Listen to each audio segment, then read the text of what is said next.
Hello again, I'm Doug Smith. This is the 26 June 2015 edition of Portsmouth This Week, the voice of Portsmouth Town Hall.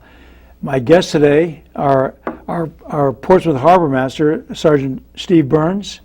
Welcome, Steve. And also Tom Grieve, the chairman of the Harbor Commission in Portsmouth. Welcome, Tom. Let me start by congratulating you, Steve, on saving somebody's life and your commendation you got for it. It was very impressive.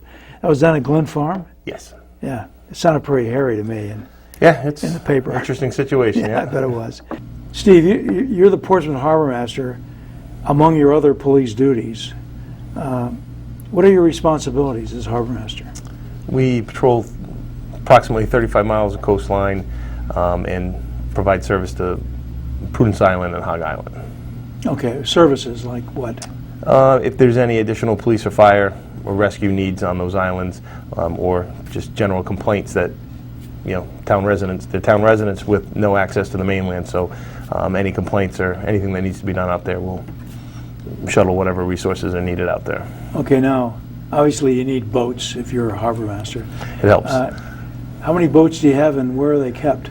The police department and the fire department have a primary boat that is usually in the water, both about 25 foot. They're kept at Carnegie Harbor. And then the fire department has, in addition, a whaler that's on a trailer that can be deployed anywhere, as well as an inflatable. Okay. So they basically, if anything happened on the eastern side of Portsmouth, you could put one of those boats from the firehouse Yes. in the water somewhere here.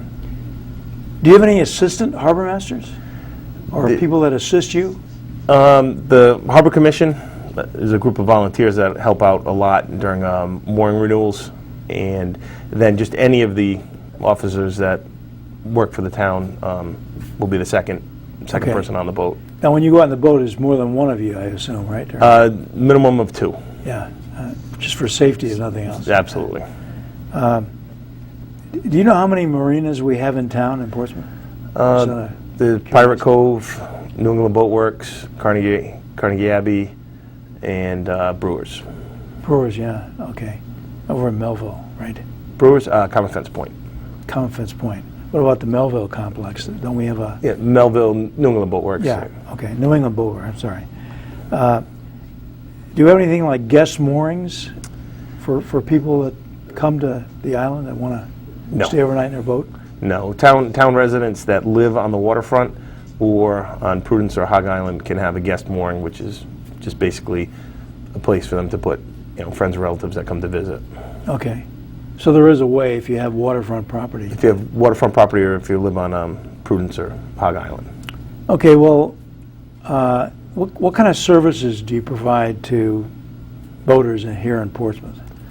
We do a lot of safety compliance checks and just general enforcement of the boating rules, boating code. Yeah, all that kind of stuff. Now, when you say you give checks, can people contact you to come down and look, or Oh, absolutely. is it strictly a... Absolutely, we can come check anybody at any time. Just make sure they have the required equipment. Okay, that's probably a good idea for somebody to do every few years anyway, because I know in my boat, you don't think of these old flares and all this the old fire extinguishers. One of our problems is that we don't really have a harbor per se. We have water on 3 sides of our island, as you say, 35 miles of coastline. How do you patrol such a large area? Very slowly. Very slowly. It takes approximately an hour to get from one side of the island to the other, because like you said, it's 3 sides. Yeah. There's no causeways through, so it takes about, just to generally drive around to the other side would be about an hour. Now, do we have any kind of mutual aid thing with Bristol? Because Bristol is a Harbormaster. We have a mutual aid compact with Bristol, Tiverton, and Portsmouth, but those 3 communities don't have police on the water. They're all civilian. They're all civilians. But we can call upon them, Yeah, if there's for something any need that you can't get to, Yes. they might be able to get there faster. Something like at Hog Island, maybe. Yeah, and then there's also the fire department has a extensive network of primary responders from other waterfront communities. Okay, well, the boating season has already begun, and we're already having some bad weather on and off, but what advice do you have for boaters in the area? It'd be nice if everyone just took their time, thought out what they were doing, and just, they weren't in a hurry. That's when, it seems to be when the accidents happen, when people get into a little bit of a rush, Yeah. and they don't plan properly. And after you have a few beers. And, That too. yeah. What are your major concerns about safety in this area? What kind of problems do you routinely have? We see a lot of drinking while boating, and then a lot of people that will raft or anchor their boats and then get a little too intoxicated, and then people start missing off the boats, or whether they're wandering on the shore, or we don't know where they are. So we get a little bit of that. Okay, is speeding an issue too, particularly through the basin and places like It that? generally is. A lot of the designated swimming areas, people will call and complain that the boats are operating, making a wake through the swimming areas or through mooring fields and general no-wake zones. Yeah. So people should, what kind of resources do you have for people to read up on this stuff? The Department of Environmental Management puts out a nice handbook, which generally has all the Rhode Island general laws. That'd be this one here, right? Yes. And you have copies of this down at the police station? It's available in the front lobby, and then we also have them on the boat, and we hand them out as people request. Okay, now this is a national boating safety thing? Yes, and it's sponsored by Rhode Island DEM, so there's Okay, Rhode so- Island specific so information in Rhode it. Island DEM has chopped it and said, Yes. okay. How can the public help you do your job? Just report anything that they see that is suspicious or that they feel is a problem. Generally, we don't get calls as they happen. We get them at the end of the weekend, or they'll call into the Harbormaster line, which is 643-0137.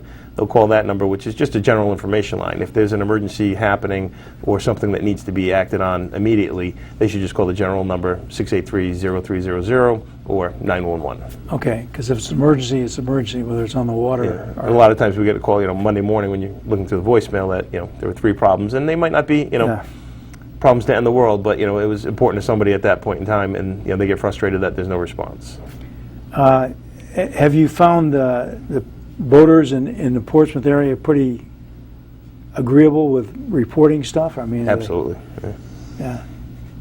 yeah. One of the things that I see, and it's probably not illegal, but these high-speed cigarette-type boats are zipping up and down by the Mount Hope Bridge there all the time, and they're very loud. Yeah, they're very loud, but generally they're probably not illegal, right?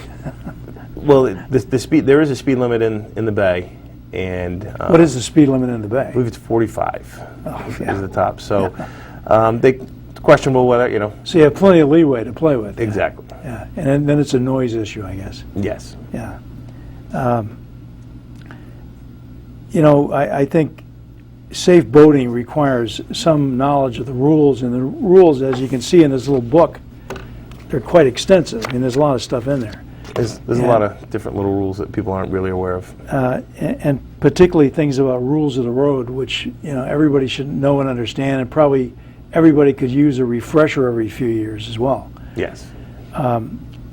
Do we have any courses that people can actually go to and take? Through the DEM, they will have all sorts of boating courses, personal watercraft courses, whatever it is that you have that you're operating, they'll have something for you. Yeah, well, one of the things that I thought was interesting, at least in Rhode Island, is that boaters born after 1 January 1985 are required to have a license, kind of a certificate, a 1986. card. 1986? Yeah. And they're supposed to carry one of these boating certification cards all the time. Correct. Where can they take the test, and how can they get the card? Again, that's all through DEM, 222-3070, and they are required, if they were born after 86, to have that card with them and to show that they've obtained the certification to operate the boat. Now, what's the penalty if you're out there and you don't have your card? Everything under marine laws, under Title 46 of Rhode Island General Law, and a good percentage of it is all a misdemeanor, So you could get arrested for most of these offenses and issued a fine.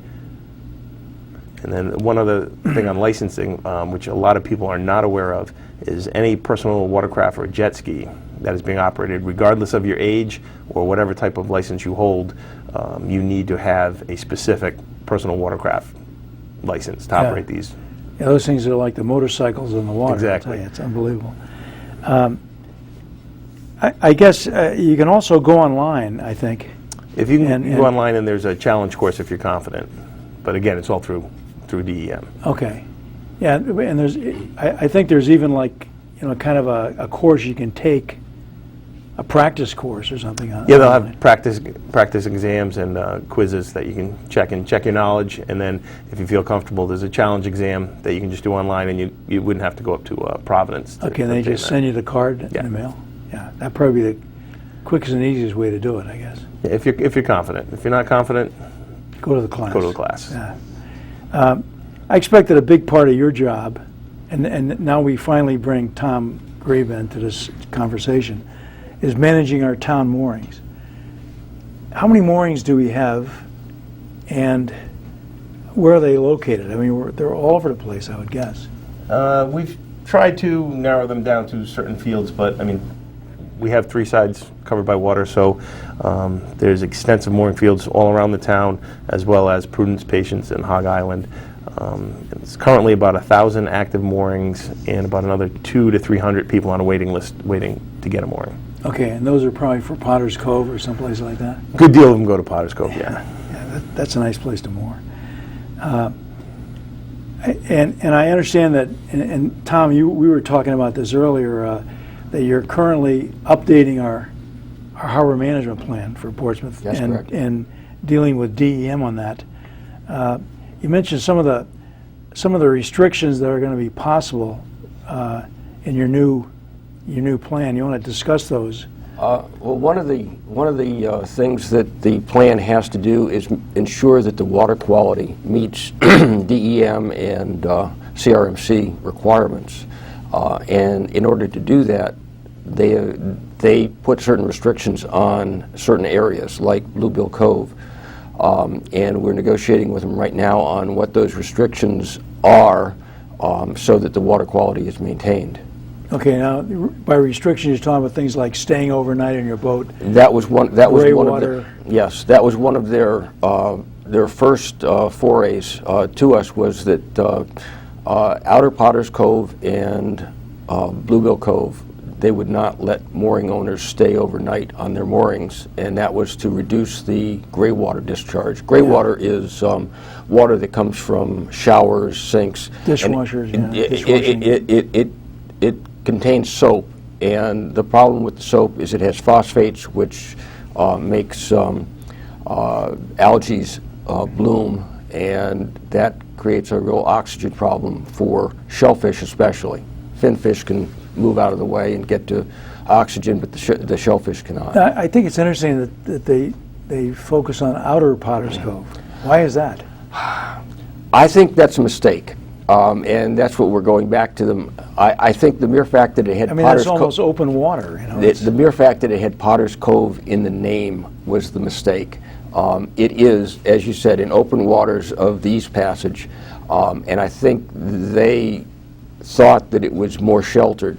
In sheltered areas where you don't get an exchange of water, it's a problem. Out in a passage like that. So we have gone back to them on that and asked for relief from that. In Bluebill Cove, what we're asking is that if mooring owners can provide a plan to Steve that retains gray water while they're in the cove. I mean, you can, once you're out in the bay, you can discharge gray water. That they be allowed to stay on the moorings overnight, and that's what we've gone back to them with. Yeah. Or are going back to them with. The town council just approved our going back to them less than a month ago. Now, Steve, how do you patrol this stuff? How do you enforce? Let's say they put this in the harbor management plan that you can't, stay on your boat overnight in Bluebill Cove. How would you patrol it? Would you have to go over there in the evening and find out if people were on the boats? We would. with the recent increase in the mooring fees and fines, some of that money has been allotted, for overtime in addition to the regular shifts, to go out at 8, 9, 10 o'clock at night and take a run through these areas and make sure that there is nobody on there. Also, we can have the patrol units from land can see if there's boats out there. So if there is no problem, we wouldn't have to go out. But if the patrol units from the land see that there is people on their moorings, we could go out and deal with it. And there's land units on Prudence Island as well as in the area of Bluebill Cove that it's visible. Yeah, from the shore somewhere. The annual fee has gone up, and Tom, I think you all in your organization was deep into this thing, talking with the town council about it. Can you talk about what the mooring fees are now and the logic that got us to this point? Okay. Well, the mooring fees now are $50 for residential. That is the major increase. It went up from $5. There's a couple of reasons for that. One of which is to get Steve some more resources. That extra will provide a clerk for him, as well as some extra time paying for extra time on the water, the overtime he was talking about. And that was the reason for the increase and the what it's being used for. We are still, by far, the lowest mooring fee for residents in Rhode Island. Yeah. I think the next lowest is $80. So it's not an unreasonable amount. No, it's not at all. In fact, I'm a boater, and I agree it's a nominal amount, particularly, and it's a great benefit for the residents. The other thing it does is, and the town council mandated this, that the extra money from this will go, which will pay for replacement of the boat that Steve drives. Okay. When it's necessary. That boat is, I'm not sure, it's about $150,000, something like that, with the engines and everything. So it's not a cheap replacement. And if it comes up, we don't want the town to say, uh-oh, we don't have the money. That's and right. not have a boat. Because that'll happen, that. Yeah.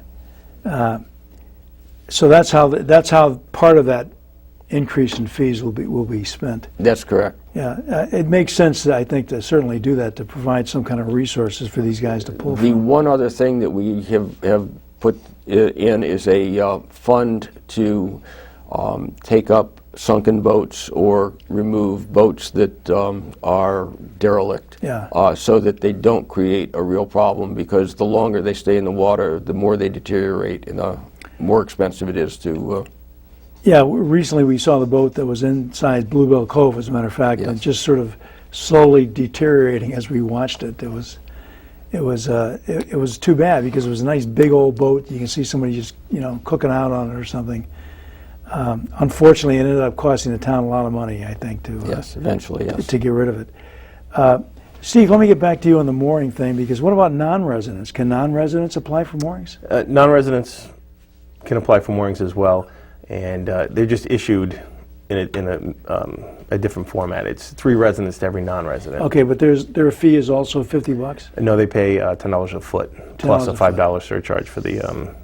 All the moorings are done through online moorings, yes, right. And there's a $5 surcharge per application to house that data on the server. Okay. So. Do we have many non-resident moorings? We do. Okay. I just had no idea what the split was. It's probably less than a quarter. Yeah, I would say about 250 maybe total. Yeah. Well, we got some great place for moorings. That's the one thing. We don't have a harbor, but we have some great place for moorings. Tom, let me get back to your organization. I wonder if you could explain to me what the Harbor Commission does, how many members, et cetera. Okay. The Harbor Commission, essentially, their main job is to produce the harbor management plan for the town. We serve at the pleasure of the town council, and we put together the plan for them. It has to comply with DEM and CRMC recommendations, and that's what we negotiate for with DEM about, and come up with a plan that we think is the best for the town, and the town council then approves it or asks us to change. We also put together a suggested harbor management budget for well, both Chief Lee and the town council to play with. We provide support to Steve as necessary. As he said, we've got volunteers that will help, like during one of the hurricanes a year or so ago, people from the commission came down and made notifications for Steve, things like that. We've worked on the clerical work for the mooring system as well. How many members do you have? We've got 13 members right now, and really it's a varied crew. We've got a marine lawyer, we've got an oceanographer, we've got a man that has had a mooring field in Newport area since the 70s. A lot of people that really know the water and the island area. It's a good group. We've got people from Prudence Island as well, because we like to get representation from those folks that sometimes are underrepresented in Portsmouth just because of where they are. Well, they choose to live out there on the island, so I understand. When you get involved in this, like I went online trying to look up the latest harbor management plan, and it's dated 1993, and I just attribute it to nobody updating the town website. But that is the one that's still in effect right now. That is the one that is still in effect right now. We have put together a plan that is now before DEM, and hopefully will get approved by the fall. And it will be the first update since 1993. Now, as a town, we are required to update every 5 years, so we're well behind, and DEM was rather upset with us. DEM's upset with us all the time. That's anyway. Unfortunately, that's the way it works. Let me get back to your assisting the town harbormaster. Do you provide volunteers on the boats, like when you're patrolling, or in other words, those two guys in the boat, one of them can't be a volunteer; they have to be a police officer? Generally, we like to have the police officer on the boat. Tom's come out a couple times to help with some mooring field evaluations and stuff like that. But if we're out on the boat, we've sometimes received complaints. If I'm out by myself and something happens, just something like a no-wake zone violation or something like that, we'll sound the horns and tell the people to slow down. They'll actually file a complaint that why wasn't the boat stopped and the person cited and the person talked to, and it's a safety violation because you really need to have two people on the boat. Absolutely, at least two. I would say. One to operate the boat and one to deal with the other boater. Never mind the fact that you need two officers to deal with any sort of situation that happens on a boat. So we generally like to have the second person, an officer, but we can add a third or fourth. They can come out as needed. Now, has there ever been any discussion about civilianizing the harbormaster functions? Not that I'm aware of. I know a lot of towns have civilian harbormasters. I think the guy in Bristol is a civilian. Yes. And even in Newport, I believe he's a police officer. It just seems to me that you could start with maybe volunteers, like from the Harbor Commission, and I'm sure there are other people that'd be interested in helping out. But and that would get you back to just doing police patrols, which is probably what you signed on for to begin. Exactly. Again, with the rate increase in the moorings, there was supposed to be a clerk hired to handle a lot of the administrative end of the job. Yeah. Okay. Are you guys ever looking for members, new members, Tom? Or is 13 about your? We actually, our bylaws say 12. It turned out that we had 13 and didn't realize it, so we have one more, and we're not going to throw somebody off, so it's going to go down to 12 by attrition, and whenever it goes down to 11, we will be looking for a new member. Now, when we look for new members, it's not necessarily first come, first served, because we do look for a diversity of how experience in the past. Okay, how often do you meet, and what day? Where do you meet at the town hall, presumably? We meet once a month. We meet at the town hall, and usually it's the first Wednesday of the month. And It's announced on the Secretary of State's website. Anybody in town is welcome to come Yeah, to it's a those public- meetings. It's a is public welcome to meeting. it, yeah. And we would appreciate here. We have, especially with mooring fees and restrictions, we have had some Heated people- debates. And we've had some people from the residential area show up and tell us what they thought of what we were doing, and we're fine with that. We really want to hear that from people and may make adjustments. Steve, let me ask you, if the Bill Gates ferry descended on Portsmouth and all of a sudden we had unlimited money, what would you like to, if money wasn't a problem, what would you like to have for the... A nice severance package. I'd just like to see it staffed a little better. We don't have enough money to train everybody, so we have just a couple of people that are trained to take the boat out. And it'd be nice that it's just another piece of equipment that we have, and everybody should be able to take it out, so that if there is a problem in the middle of the night, somebody that's working could handle it a little bit more effectively and efficiently. Yeah. Maybe an additional boat that we could have on the east side, to provide coverage on that side would be nice too. Yeah, it'd be nice if we had, like multiple boats on patrol all, during the Exactly. summertime. In closing, we're down to 2 minutes here, but I just wondered whether there's anything else that you'd like to tell our viewing audience that we haven't discussed already. It seems to be a big problem with communications. We have set up with this online mooring company, so all the mooring information goes through onlinemooring.com. Each one of the mooring holders should have a username and a password to access that. Majority of our communications go through email, and through the harbor management plan, there's a lot of information that we have to disseminate to the public when storms come and for different reasons, and it's a lot easier for us to do via the email. So if people could just log on to their accounts, make sure that all their information's up to date and that they know how to log on to their account. If they don't, it usually takes about 15 seconds to issue them a username and a password. Yeah, Tom and I were talking earlier about there's a requirement when you go online to get a mooring that you provide proof of insurance. It's not required. Oh, they ask you for it, for sure. It's there because some communities have mandatory insurance. We put it on there. It's kind of a nice thing for the boater. If the boat goes missing or is damaged or destroyed or sunk, a lot of times the documents are on the boat. So it's a little bit easier for them if they scan in, a copy of their insurance. It's there. If they get into an accident and they need to fill out an accident report, the insurance information is there. It's easy to find, but they're not required to enter it. I didn't know that. Okay, well, because I think it makes sense to have that to preclude what happened with that boat that was sunk, that we ended up spending a lot of money to pull out. Yeah. As of this time, it's not required. Okay. Tom, any last words from you? We're down to about 30 seconds here. So. No, I just ask the people to support Steve as best they can because he's got a heck of a job with, and admittedly, even with the increases, very, very little resources. Yeah. Well, I'd like to add to both of you, if you ever need public announcements or anything, we're happy to do that down here for you guys. So just let us know. Sounds good.